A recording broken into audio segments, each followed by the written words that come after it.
Hey everyone, Pure Insanity here, and am I ever excited to show everyone my new build, the Shifty Misfit Druid. Besides being the best build name ever, this is the most fun and most powerful Druid build I've seen. Shifty because this is a Shapeshifting Quickshift build, and Misfit because this build is home to all the quote-unquote broken toys for Druids. If you don't get the reference, it's from an old Christmas classic, Rudolph and the Red-Nosed Reindeer and the Island of Misfit Toys. I call it a Misfit build because it uses skills, aspects, glyphs, and uniques that don't get used often.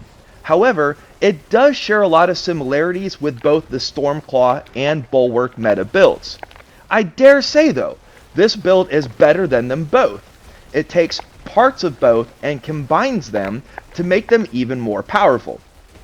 It's the most fun I've had with any Druid build. It is in your face, fast, balls to the wall, close combat.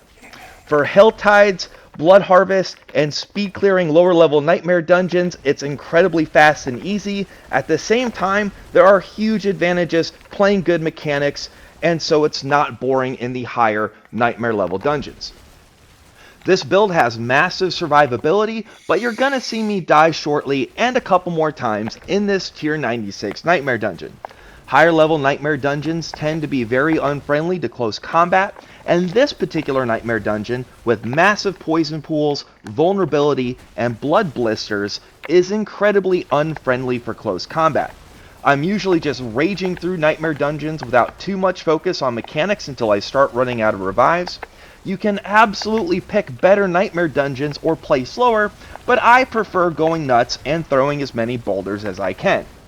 Farming sigils for better Nightmare dungeons or having to farm herbs just isn't that much fun for me, and this build allows me to run many Nightmare dungeons without elixirs or incense. If you notice, I don't have any incense on, which undoubtedly would make this an easier run. The only elixir I use is for cold resistance, which, with my current gear and setup, is the only resistance not at or near max, so I usually drink one before 90 plus Nightmare dungeons. Again though, I'd rather be a raging, shape-shifting, boulder-tossing lunatic than worry about ever dying. No disrespect to the hardcore players. And speaking of misfits, I apologize for the controller audio. There's a lot of button mashing, some sighs, and some live reactions. I didn't realize my controller mic was on when I was recording my videos. I really do think this build could be considered meta and could get a lot of views, but not being a pro content creator and sticking with the Misfit theme, I'm just gonna press on. Hopefully it's not too bad, and I assure you it's worth it. The one downside to this build is it is heavily geared towards clearing mobs, making killing elites and bosses a bit more tedious. That said, the mob clearing and survivability make this the best farming build I've seen.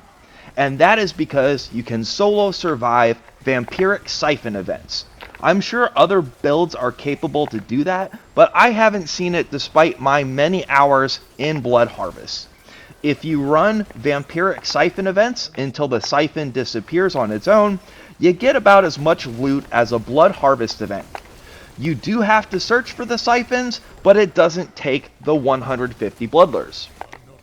On that note, let's start getting into some high-level components to the build, starting with survivability.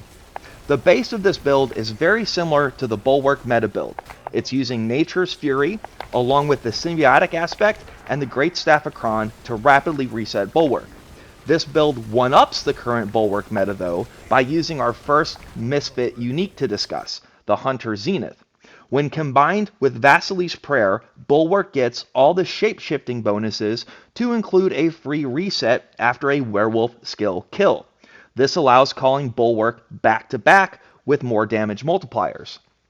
Nature's Fury builds typically have a lot less crit strikes compared to Earthen Might builds. However, by using Vasily's Prayer making this a shape-shifting skill, you can also leverage the shape-shifting glyph, adding 20% crit strike chance.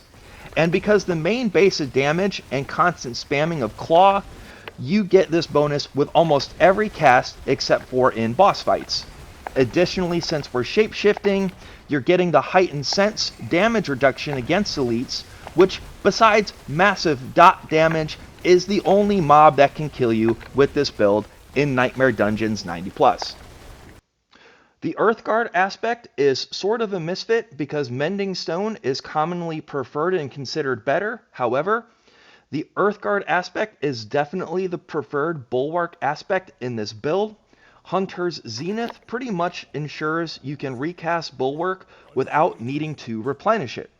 And because Bulwark is getting all the shape-shifting bonuses, it is being used in this build for secondary damage rather than leaning towards survivability.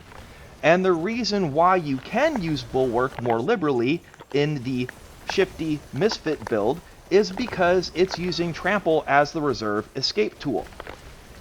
Trample is not typically part of Stormclaw or Bulwark builds, but this build needs only 3 main skills in your skill slots for damage, allowing Trample to be added and Bulwark to be used more liberally. Now, typically more skills are needed to round out your damage and or survivability, but this build legitimately only needs 3 skills to clear Tier 80's Nightmare Dungeons. And to prove it, I cleared a Tier 85 Nightmare Dungeon with only 3 skills loaded. The Misfit magic here is the Seismic Shift aspect and how well it pairs with the Nature's Fury Great Staff of Crone build. A lot of this magic is from the Season 2 vampiric powers of Moonrise and Ravenous, allowing Claw to be cast at 100% attack speed without having to invest in attack speed elsewhere, but a lot of the damage comes from the skill tree and a Nature's Fury build itself. Because Great Staff of Crone is casting Storm Strike and is also a Storm skill itself, you get 2 potential triggers for Earthspike. Wild Earthspike can then trigger a second casting if it hits a stunned or immobilized enemy, and this build has immobilization and stuns galore. This brings us to another Paragon board misfit, Constricting Tendrils.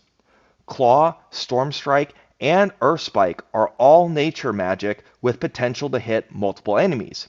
So even though it's only a 15% lucky hit, it triggers a lot.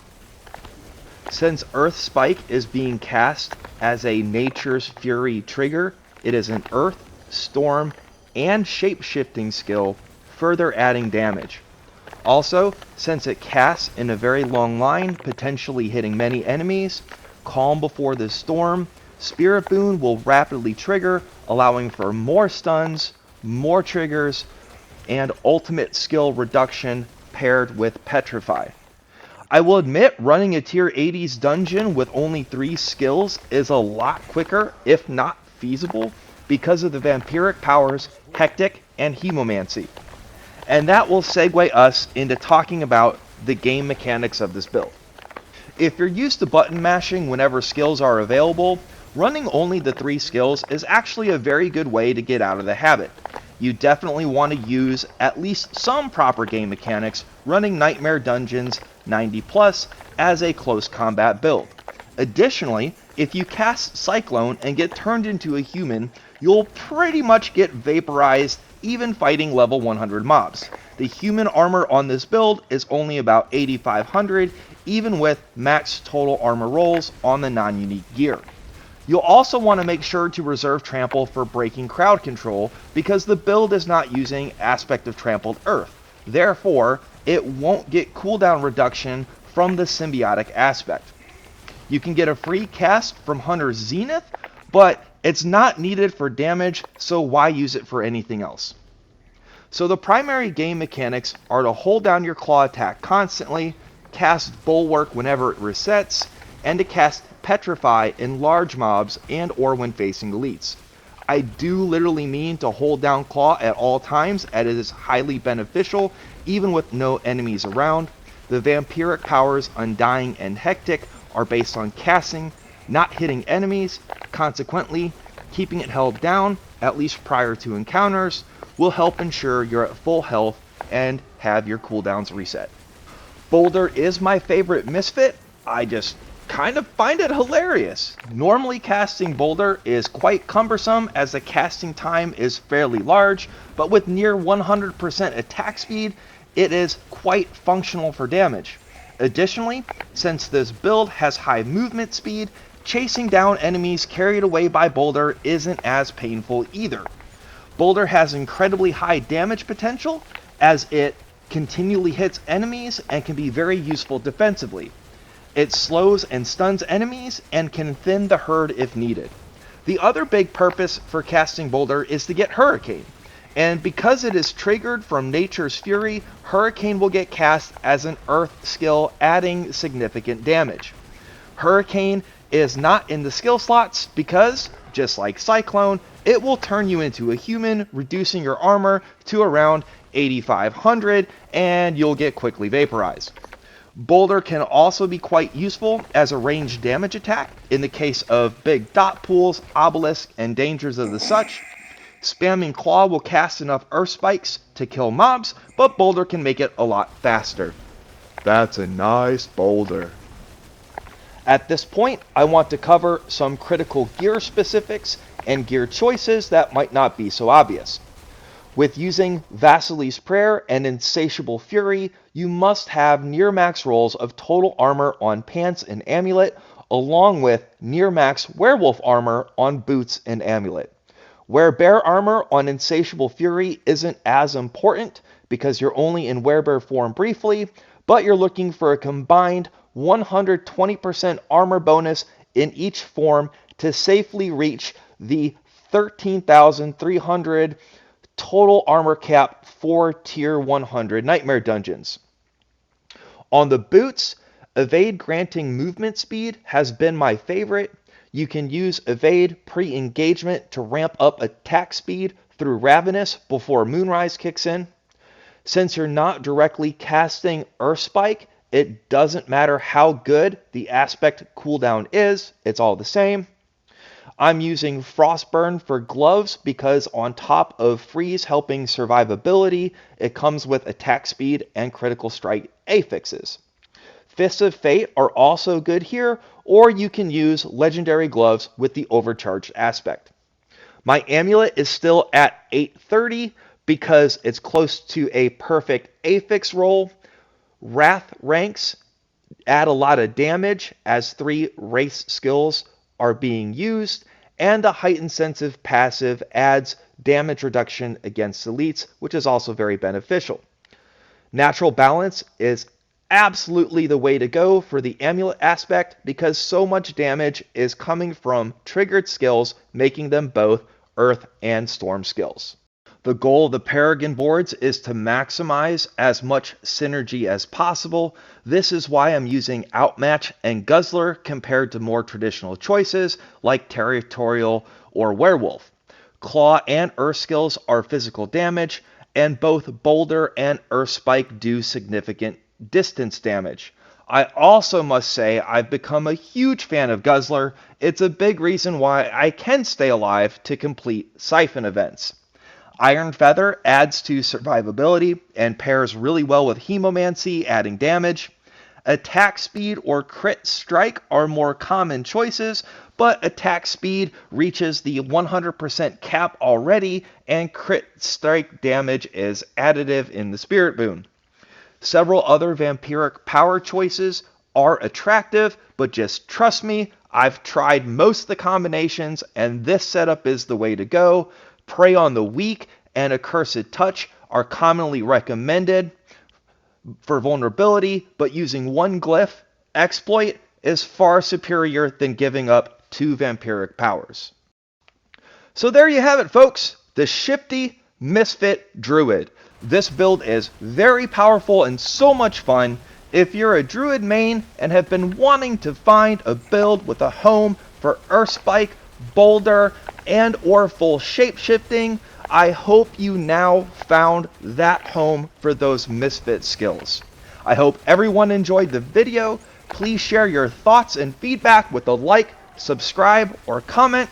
And until next time, that's a nice boulder.